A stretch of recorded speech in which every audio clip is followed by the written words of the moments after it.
Welcome to LAconic. I'm your host, Adam Pettijohn. You're in for a special treat. On this interview, I had the pleasure of interviewing Bill Bedrossian. In this interview, you are going to learn what inspires Bill to be the great leader that he is. Enjoy. Thanks for having me, Adam. Appreciate it. Yeah, so Bill, you grew up with like 11 siblings. Man, that is one crazy household. How was that? It was mostly a lot of fun. The age gap between me and my youngest sibling is 30 years, so we actually never lived in the same house. So it was kind of over a period of 3 generations that my siblings were adopted. So I grew up with the oldest generation in the house, but by the time I was off at college, 8 more came along. So yeah, it was a ton of fun. And great relationships with most of them to this day. And we're spread all out over the country. So as much as possible, I have one of my adopted brothers lives in LA. A couple weekends, I'm going to be the godfather to his first son. I got another brother who's a sheriff in Tucson, and he travels with us on vacations a lot. I'm going to see him in a few weeks, and then all over the rest of the country. So yeah, it's been a huge blessing, and it definitely was, the biggest factor in kind of drawing me to this work was just really understanding the challenges and the disparities in the child welfare system and the changes that needed to happen to help young people. What inspired your parents to do it, though, to foster, to be foster parents? I think 2 things. One, their faith was definitely a factor, and just, I think hearing the scripture about taking care of widows and orphans, the way they started. And then the second factor was their own experiences. And so my parents had me very young when they were teenagers. And so my parents' first experiencing and taking care of young people was they took in pregnant teenage girls. I think because of my mom's own experience and how much rejection she probably experienced from the community. She wanted to make sure that these girls had a loving home to be able to, grow up in. And after that, I think it just became clear that my mom was very gifted at being a mother, and that's what she felt called to do. And, my dad, as his career grew, had the means to be able to, help support young people, and felt like, that was just part of their calling on life. And there were so many young people in need. It didn't make sense for them to keep having more kids. So they just fostered. And the 8 that they ended up adopting were young people that didn't return home to their family of origin for whatever reason. I know we talked about this before, but you said you grew up with like black brothers, right? Growing up and stuff. All of my siblings are black, African American. There are 3 girls and 5 boys, and so yeah, that was my home. That's how I grew up, and I think that experience definitely gave me exposure as a white person in a relative wealthy community to aspects of society that we would have never seen otherwise. Just seeing how my siblings were treated differently than us, how police departments treated us differently based on things we did. The same things got completely different reactions, and just the challenges that my siblings experienced coming through the foster care system. And so for me, that was really instrumental in kind of driving me towards this work, is just realizing what a lack of justice there was for people of color. And it goes really deep, back in the 90s, because what was happening was, at least in Chicago where my folks live, over 95% of the kids that were coming into the foster care system were black. And it was really kind of coincided with the same time that the crack epidemic was happening. And the way that our government responded to the crack epidemic was basically they criminalized everything. And so if you look at it 30 years later, when heroin has become epidemic, but it's mostly touching white people, it's viewed as a medical issue. There's so much investment in rehab and prevention and awareness. And so I think just comparing those 2 things shows you why we have so many disproportionately black and brown kids in the foster care system compared to white families who went through the same challenges with addiction and were equally incapable of parenting children. But instead of, trying to help families get the support they need and the rehabilitation they need, it was really criminalized, and also led to the overcrowding of prisons of, overrepresented by Black and brown people as well. So I think just being exposed to all that in a really tangible way, going to the court hearings with, my siblings for reunification hearings and adoption finalizations, and just looking around and realizing something's not right with this, really led me to want to find out why and to do something about it. So that's actually what motivated you, right? You think it was definitely your parents, right? They're that huge motivator for that. Definitely my parents, the experience that they, I guess, created for our family due to their just hearts for caring for young people. That's what drew me into it. Yeah, I felt called to it. Why Covenant House? Yeah, so I spent about probably the first close to 20 years of my career working in the child welfare system, really trying to work on eradicating disparities and supporting young people and families, making sure that communities had resources to be able to care for their children rather than take them away. That was really my heart, was supporting communities rather than tearing them apart. But what I realized is that the foster care system was so inadequately prepared to take care of young people once they turned 18. And the child welfare system was really designed not to care for children. It was designed as a last case scenario for the parents that just didn't have the capacity to care for their children. But what it became over the last 100 years was it's become a system that's supposed to be responsible for every child in the community.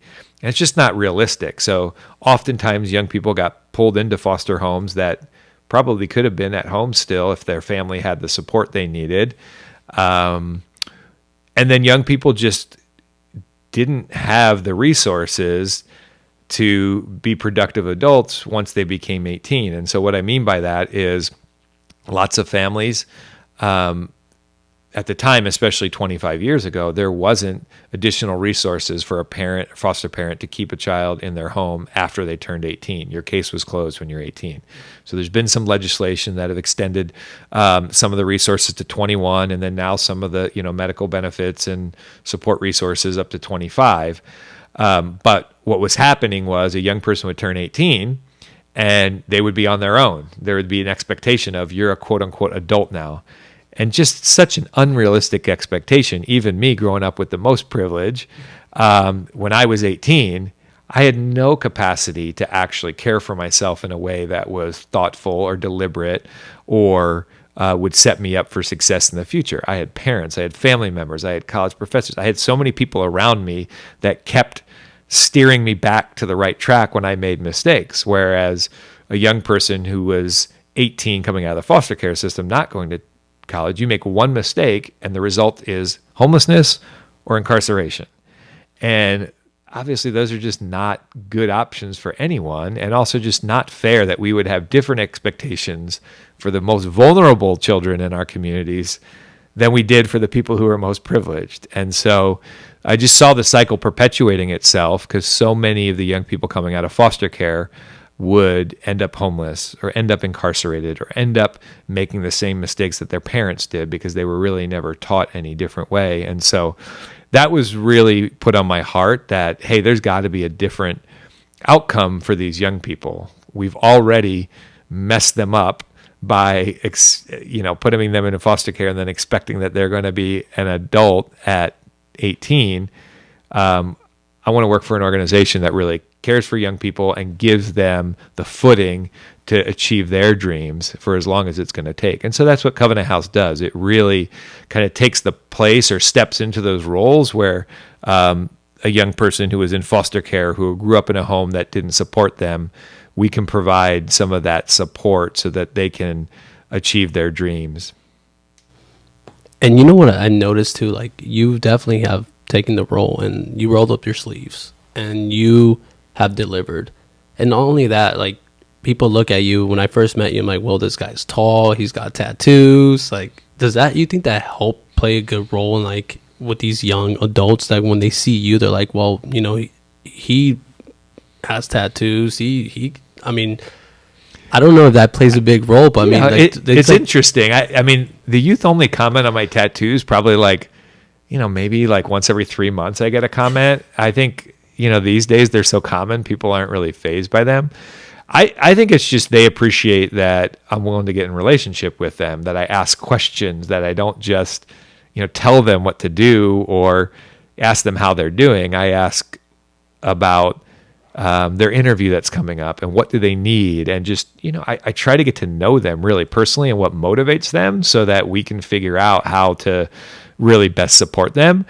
And I do that because that's what our staff do too. It's like we're trying to all be in relationship with these young people for the time that they're with us so that 1, they feel loved, 2, they feel supported, and 3, the deeper relationship we have, the more effective accountability that we can have. So if we're telling somebody they can't do something or we have a rule about this and they just see you as a staff person, it doesn't have any meaning. But if it's Bill or Jane or whoever it is, like, oh, they are telling me this and I trust them and I know they care about me, so there must be a reason behind this. All those, quote unquote rules or guidelines have much more meaning and perspective for them. So that's what we try to do. We just try to be in as deep relationship as we can with the young people so that they have adults in their lives that they can trust and go to and rely on. Yeah, and what you said too, it was important is you mentioned how you ask them questions and you try to find out like what they need instead of assuming what they need. And I think that's like huge always. I've spoken about this in the past. Sometimes people just they think that's what you need, but at the end of the day, we don't really need that. Like, you just ask me personally what I need and I will tell you. Yeah. And I notice that you do that all the time and you make anyone feel comfortable. But I mean, for you, like, how hard was it for you to get respect from like other people and other organizations, donors, anyone? Because, I'm sorry, it's always stereotypes, right? So they look at someone, they're like, I don't know if they ever saw your tattoos, but like, oh, like, what does he have to offer? Or how can we take him seriously? Did you ever run into that? I think part of growing up with privilege is I've never really thought about stuff like that. I've always walked into a room and expected people will listen to me, and people generally do. I think because I'm big, because I'm loud, because I have confidence. But what I've learned over the last 10 years about this is that has gotten me a long way, just the way I present myself because of how I grew up. That's how my dad was. So that's what was modeled for me. That's how my kids are going to be because that's what I modeled for them. But none of our young people and most of our staff ever experienced that. So about 5 years ago, I had a young person ask me, how do you do that? And I said, how do I do what? He goes, well, you just walked up in front of a room of a couple hundred people and just talked like you belong there. And I had never really thought about it before. And he goes, how can you teach me how to do that? And I said, absolutely. And so it just really got me thinking about what enables people to be successful in life. And it's almost always our connections. It's almost always the people we know. None of us who are in positions of privilege got here on our own. I got into colleges because of the education that I got, because my parents knew somebody that got me into a school, and all throughout life, everywhere I've gone, somebody has helped me out. And it's what our young people don't have in their lives. They don't have people helping them out. And so teaching them the skills to develop relationships that will enable them then to get, favors in a good way. I mean, a helping hand, I guess I should say, where they're helping somebody else, and they're in turn somebody else is going to help them. But just teaching them how to show up in rooms like they belong, and how to have the expectation of quote unquote prosperity rather than getting nothing, like expecting good is going to happen, is going to enable you to have more good happen to you. And so I think it's been a real revelation for me the last 5 years is, man, that's a real opportunity for us to show our young people how the world works in some different ways that we just take for granted, and they can be taught these things and they can pursue, life the same way we have. Yeah. And I mean, I'm really proud of being part of Covenant House, like just seeing everything that's happening, all the stuff that you're doing, opening like new shelters. Like, How proud are you of yourself, man? I mean, since you started, like it took a while to get there, but Yeah. what really, kept on just making you push forward and like, I'm going to make this thing happen. Like, this is my goal to open up these shelters. Now we're in the Bay Area. I mean, it was just in Hollywood. That was like the only area that was at first. So like, what inspired you to keep pushing forward, to keep doing that and opening all these places all over California? I mean, I think a couple of things. I mean, I think the way I view my life is I'm on this planet for maybe 80 years, and I better take as much advantage of those years as I can and do as much good as I can in that time. I think that's what my parents modeled for me, was that I have a real responsibility with my privilege to do as much as I can to help other people. And so I'm driven by that, but specifically around our mission to Covenant House, like, because I'm at a shelter every day in LA or in Oakland or in Santa Clara or in Orange County, and I see the young people, but what I also see is the communities around them that are still in such desperate need. And so what drives me to keep going is just knowing how many young people are still out there that don't have a safe place to sleep at night and don't have a plan that's going to enable them to be independent and sustainable in the future. So that keeps me up at night. So I get up in the morning really motivated to do more. And I also have the privilege of being at a shelter every day. I hear stories from young people about their success. And so that's hugely motivating as well. As I was walking to the car at our LA shelter to come over here, got to interact with a young person who just did a newsletter for the Covenant House youth, and she was so proud of being able to use her writing skills, which are amazing, for good, and to be able to communicate to young people what was going on at the Covenant House site. And so just seeing how joyful she was and how she is just blossoming in her time at Covenant House is like, man, this makes it all worth it. So I think both those things, that the need is being so great, and then just getting to see in tangible ways the little things that are bringing joy to young people, they're both hugely motivating. Were you responsible for the Oprah thing when she like fixed up that whole room thing? Oh no, definitely not. That's an amazing story, actually. That is really the responsible person is a young woman by the name of Alex, who was a former Covenant House youth. And Alex, while she was at Covenant House, applied for a scholarship on Oprah's show and ended up winning the scholarship to go to college. And so Oprah paid for her to go to Loyola Marymount. And over time, they developed a relationship that's almost like a mother-daughter relationship. And so Alex and Oprah are very close. And about 5 or 6 years ago, Alex came to work for us as a case manager with our young people.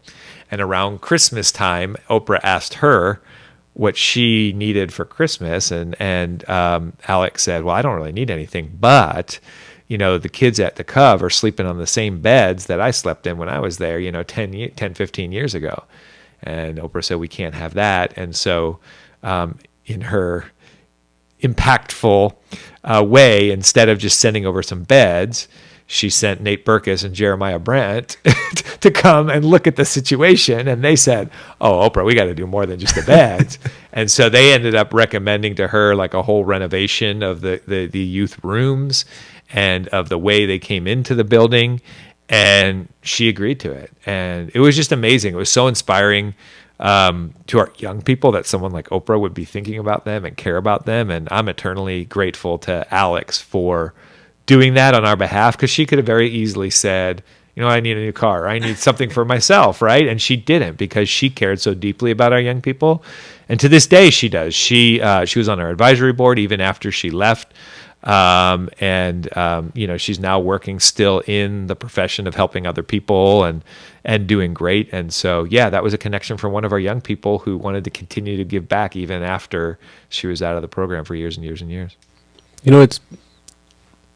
I'm in the same thing, but I've noticed, like, from my former foster, brothers and sisters, some of them really just always want to give back. It's like always, like, if you look at all the degrees that they mostly get the foster youth, it's always like social work or something in that field. I've always just wondered, like, why? I mean, because sometimes, we don't even want to be labeled. Some of us they don't want to remember that they're homeless. They don't want to be labeled that they're a foster youth. but then they go back on that roles and stuff. It just, for me, it's mind blowing. But I mean, it might be a reason behind that. Like, do you have anyone that's like leaves Covenant House and wants to give back, or they're just like, I don't want to remember Covenant House ever. I mean, very rarely do people say that. Almost always they say they want to come back and do something. I mean, just the other day, another woman walked in and she's working with a celebrity now doing some PR. And she's like, I lived here 10 years ago and I haven't been here back since. But every time I drive by, I think about it and I want to give back. And here's a way the celebrity wants to come and meet with the youth. And that's a common occurrence. We have former youth that now work for us as adults because it had such an impact on their life. And I think, for a lot of young people, especially young people who've experienced homelessness and human trafficking, they have not had many adults in their lives who have treated them well. And when they see people like the social workers and the counselors who have, they're like, that's a good person. That's a good profession. I aspire to do that. And I think that's what draws a lot of people into. And then also I think just when they look at what they have to offer to the world, their life experience gives them such a better way to connect with young people who have experienced the same thing than, someone that has never experienced that. And I think they realize like, man, this is a way for me to really have a significant impact on the world. So is that, I'm going to assume that when you hire people, you also look for how can they be relatable, right? To the young adults that we have there. I mean, I've noticed it in the board, like you try to change it up. So how is that like for, what do you expect from someone, like from when you start hiring new people, like what do you want from them? Well, we've learned a lot because I've been in this work for 25 years. And I think the truth is it's hard, especially for the direct care staff. Like you take a lot of abuse, verbal abuse. Like, first of all, teenagers are just difficult in general, right? Because they're going through so much and it's often taken out on the parents or adult figures in their life. So that's a factor. Then you layer on top of that the level of trauma that our young people have experienced. Some of them have been forced into gangs or human trafficking from the age of under 10.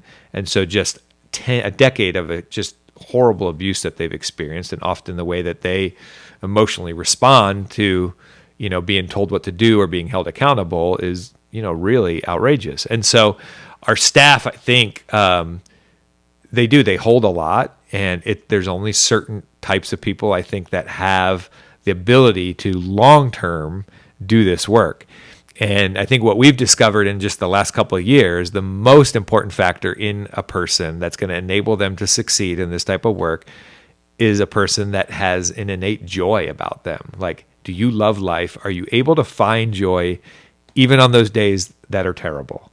And when people are treating you terribly, are you able to be like, you know what, though? At least my car doesn't have flat tires and I can get home. Like, the people like that, it's amazing. And so we really, of late, have really been interviewing specifically to find out what brings joy in people's lives. Because if they're coming to work joyful, that's going to translate to our young people. The young people are going to be like, why are you always so happy? Why are you happy even though I just mistreated you? And it gets our young people thinking about like, man, like that person's always so happy and I didn't treat them very well. Like, I want to find out why. And so it pulls them deeper into relationships. So that joyfulness, I think, is the most important thing we look for. But when we do interviews, we do lots of scenario-based interview questions. So, hey, if you were in this situation, what would you do? And really finding out if people have the ability to relate to our young people, if they can understand how trauma impacts a young person's behavior, and rather than being punitive about a behavior, asking themselves, like, I wonder why they reacted like that. And I'm going to assume something bad happened. And so you're giving people the benefit of the doubt. You're digging deeper into the story of the young people. And so those are the things that we look for. Oftentimes, people who've had life experience make significantly better employees because they just have an innate ability to connect around those commonalities. But I think even people who haven't, as long as they are genuinely interested and they come into a place from humility where it's like, look, I'm not an expert on your life. I'm an expert in connecting you to resources. So you tell me about your life. You tell me what resources you need, and I'm going to help you do that. Or I'm going to see if I can find connections that can help you do it. I think that's what we're looking for in people. You mentioned like when they ask like the question, like instead of like, oh, like, oh, they're so bad or something like that. Like I read a book about Oprah, and it's like, instead of asking like what's wrong with you, ask them like what happened to you. It's such a big way of turning something, because it's now you're trying to understand them. Yeah. Instead of just pointing the finger at them. Yeah. I mean, I think all of our staff get training on trauma-informed treatment model, where we then, train them to how to ask questions and how to do motivational interviewing and not to make assumptions. And our human nature, I think, pulls us away from that sometimes. Certain behaviors, like if I have a young person throw a rock through my window, my first reaction isn't like, I wonder what happened to them. My first reaction is, what the heck? And I run outside and be like, I'll run up to them and find out why they're doing that. But, you take a step back and you're like, okay, really, they wanted my attention pretty significantly. Let me figure out a way that they can get my attention without throwing a rock out the window of my office. It's like, you're not going to sit there, but like, just, what would Gandhi do? Just don't react. It's not like, my initial reaction, unfortunately. Bill, how is it traveling like back and forth? Like from, like, how often do you go? I mean, when we went traveling, you're like, oh, I go often. Like, how often do you actually go from LA to the Bay Area and back? Like, so I usually go from, I live in Long Beach. We've got our largest site is in Hollywood, and then we've got sites in Anaheim. So my schedule is usually I spend 2 days a week in the Bay Area, 1 day a week in Orange County, and 2 days a week in LA. And often in other communities that want Covenant House sites where I'm exploring or talking to about. So I almost always come back the same night. I very rarely stay over. I love to get back before my kids go to bed. So that's always an objective of mine. And to be perfectly candid, in LA traffic, it takes me over an hour to get home from Hollywood anyway, and it's just an hour flight from Oakland or San Jose anyway. So it's been 8 years, lots of frequent flyer miles on Southwest, and it's just kind of part of my commute, and I don't even think about it, and I get work done on the airplane. Just like when I'm driving, I make phone calls. So I just try to maximize whatever time I have to get more work done so that when I get home, I can focus on my family while they're still awake. And then if I need to do some work after they go to bed, I will. I wanted to ask you, adopted anyone, or do you have any foster kids since your parents were big on that? Like, do you? That's a great question. I actually, I did, before I got married, actually, I had a young man that I cared for about 6 months. It was a great experience. I learned so much about myself. I think I learned more than he did, probably. And he and I are still in touch, and he's a father now and is doing really well. But my plan was I said I was going to adopt if I didn't get married by the time I was 40. And I got married when I was 39, and then I had 2 kids. And my wife and I have talked about adopting. In fact, some of my siblings have been in situations where they've asked us to adopt their children, but luckily have been able to stabilize and be in situations where they're able to care for their own kids. And so we haven't had to. But the house we live in right now, actually, we moved into because we thought we were going to need an extra bedroom for another baby that we were going to adopt of one of my siblings. And luckily, she's able to care for him. But it's definitely on our heart. So we'll see. I work a lot of hours right now, and but you never know what God has for us. So we'll see. I just wanted to ask that because, like, your parents are rock stars, man. I mean, sure. Are they still in touch, like, with all of them?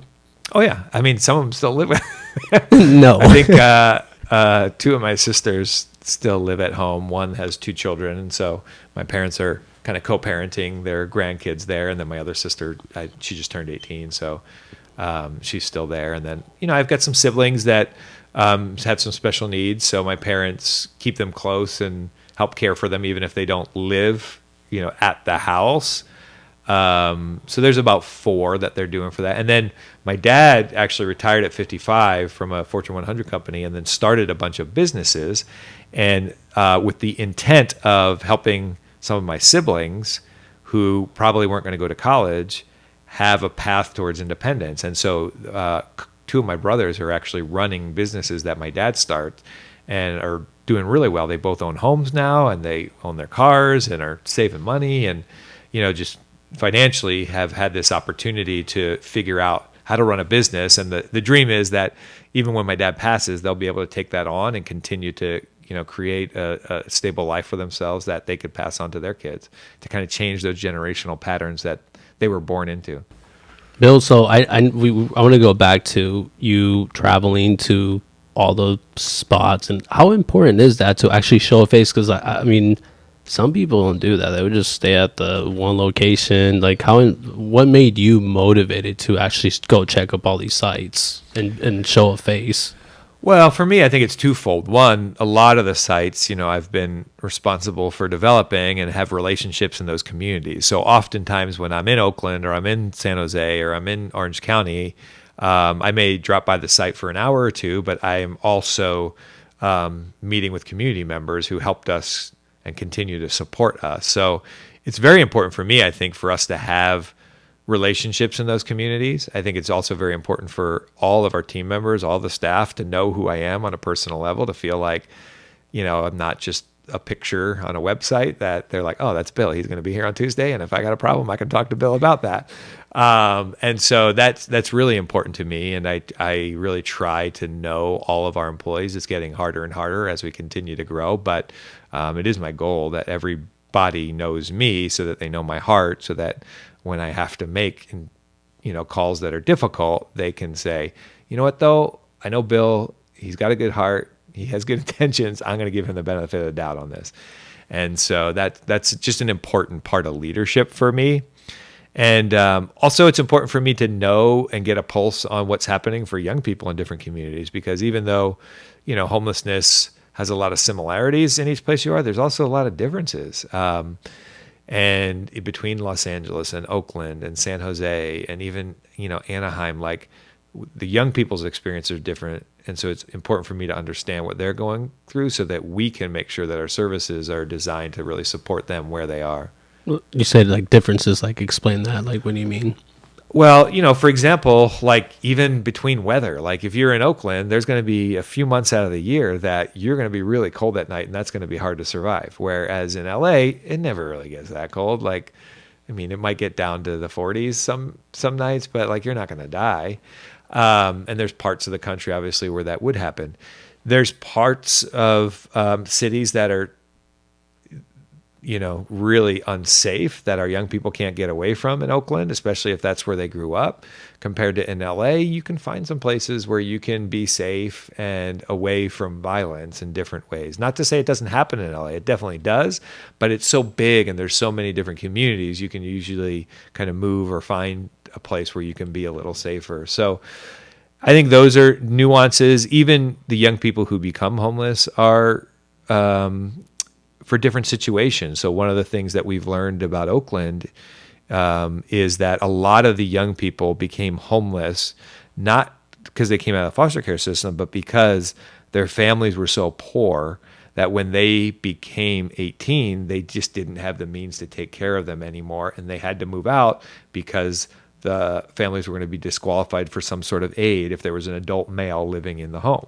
Wow. And so the good news is they have deep connections and families that actually care about them. The bad news is they don't have anywhere to go, and then they're going to streets that are really violent and unsafe, and they end up in a really bad situation. Whereas in Los Angeles, that definitely happens, but in more common is situations where young people are escaping from abuse and neglect or bullying or just really horrible situations around abuse around their identity. And so those are just some of the nuances. Every community is a little bit different. And I think the other factors in each community is how does the community perceive the issue and how do they want to engage around it?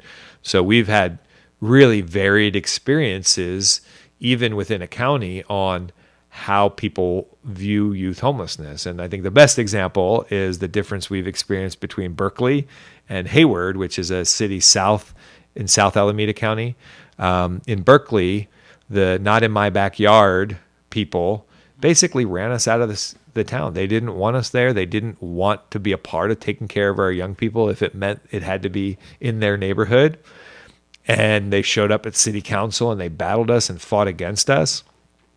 And I guess in theory, they would rather have the young people on the street than in programs where they were getting the help and support they need. It doesn't make sense, but that was how they communicated. Hayward, almost the exact opposite. People showed up at city council meeting to speak on our behalf to say, hey, these are our young people. We've got to find a way to take care of them so that they can stay in our community and be productive members and have jobs. And it was just it brought me to tears to see a community that was like, hey, these are our young people. We should be the ones caring for them. How can we help them get what they need to be successful? So those are different nuances between communities as well. So all that to say is I think it's really important for me each week to be at our different sites, to really understand what's going on, and to be able to be in connection and relationship with the people that support us too.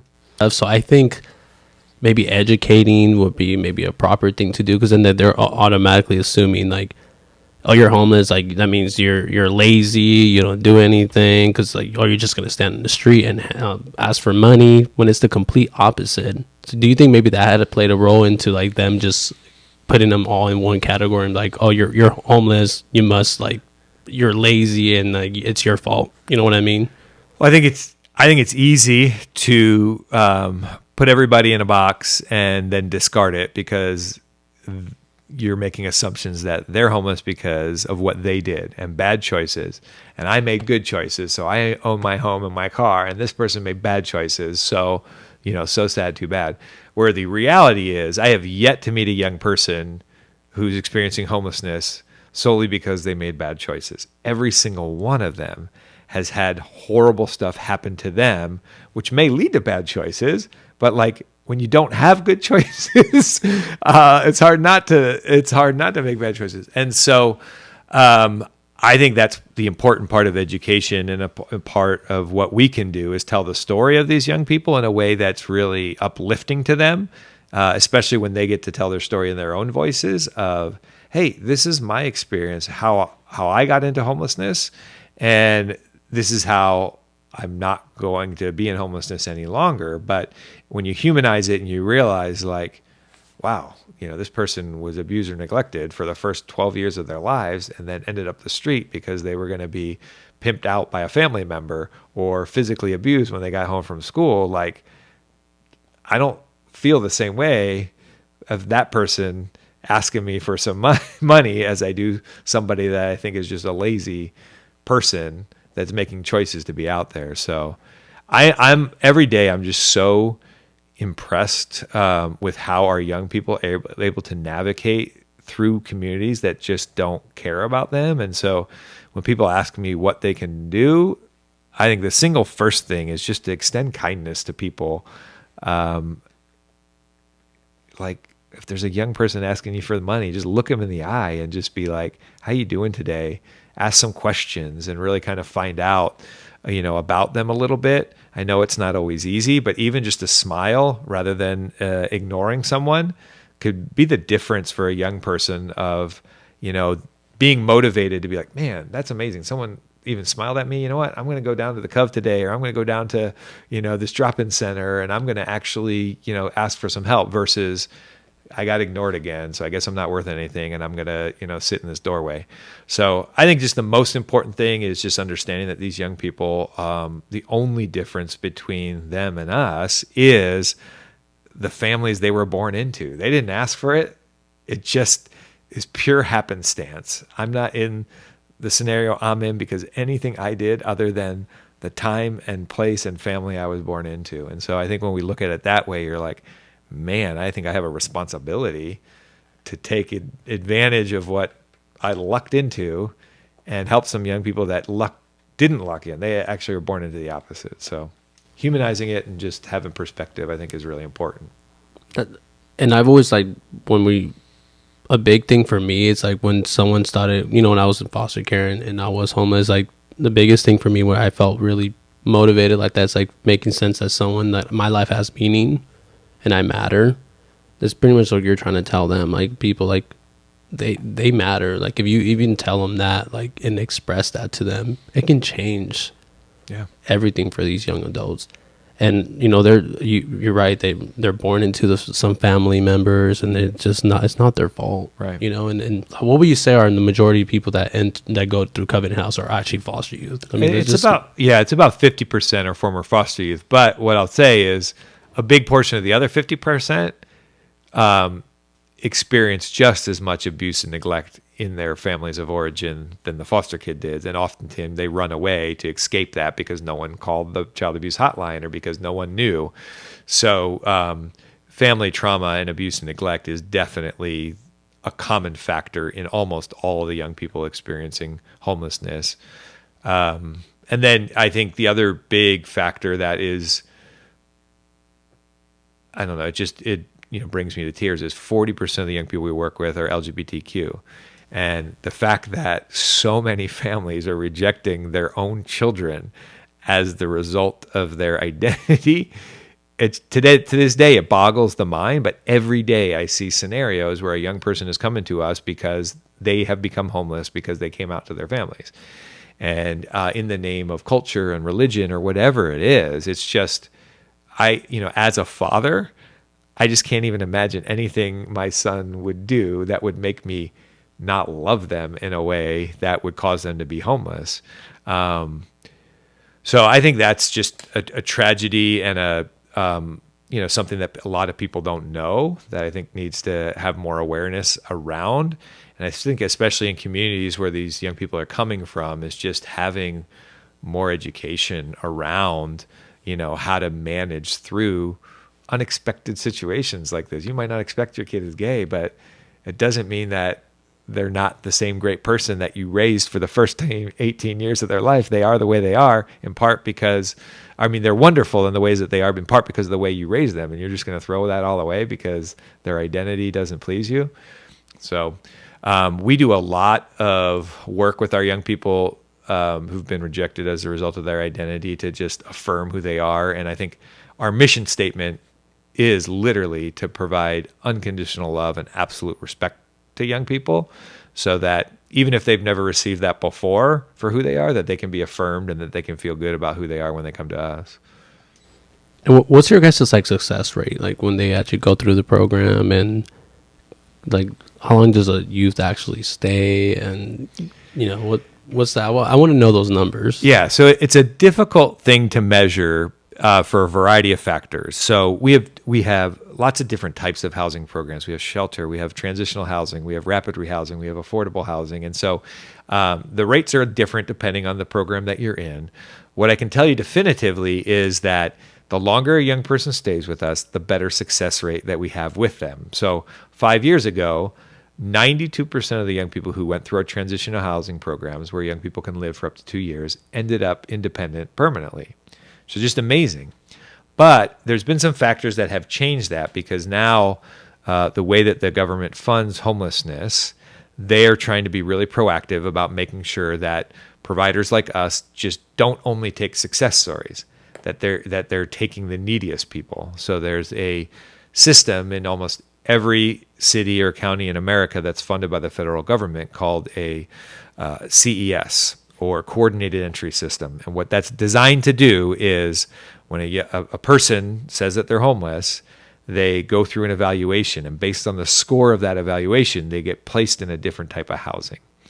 So for the first 30 years of Covenant House California's existence, we would bring a person in through the front door, they would be in our short-term program, and then they would work their way into our longer-term program, and then they would, come out successful. Well, now the government appoints us a youth to go right into our long-term program, and they might not be ready. And so we have less autonomy, and therefore our outcomes are a little worse. So going from, 92% to now down in the 70% as the result of, and I think, I don't think it's necessarily bad. I think the young people who have the most needs should be the ones who get the help. I think the challenge is the scoring system. It doesn't put people where they need to be all the time, but it has caused us to adjust. And so I think from a theoretical perspective, the way that we are working is, rather than programs that provide accountability for young people, we've really changed that to be around this concept of relentless engagement, meaning, look, no matter what you're going through, we're going to help you. No matter what you've experienced, we're going to pursue you. If you're going to sit on a couch for a year to stabilize and get your mind right before you actually can get a job, we don't love that, but we're going to deal with it. We're going to figure it out. We're going to figure out how to help you. And so it's been a tough transition for a lot of our staff who've been around for many, many years to go from, if you do this, this is what outcome you get. If you don't do this, this is what happens, to, okay, that happened, and let's talk about it. Let's figure out how to move forward.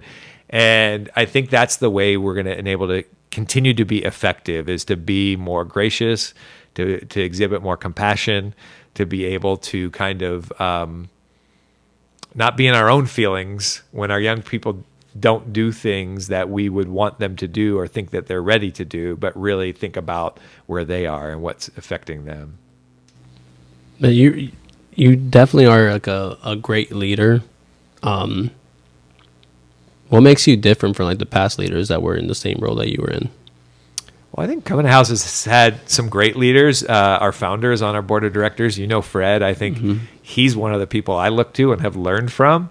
He graciously mentored me kind of the first couple of years that I came into this role.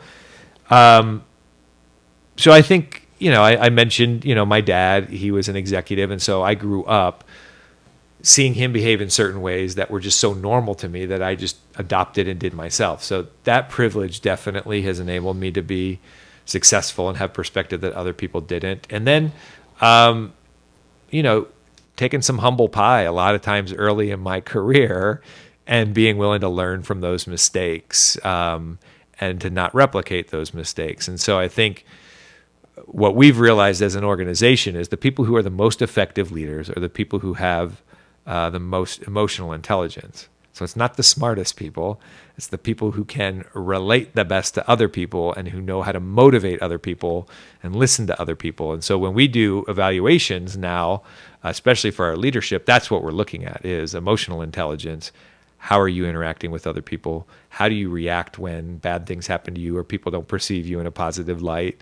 Do you get mad and in your feelings, or do you want to understand why that is and change perceptions?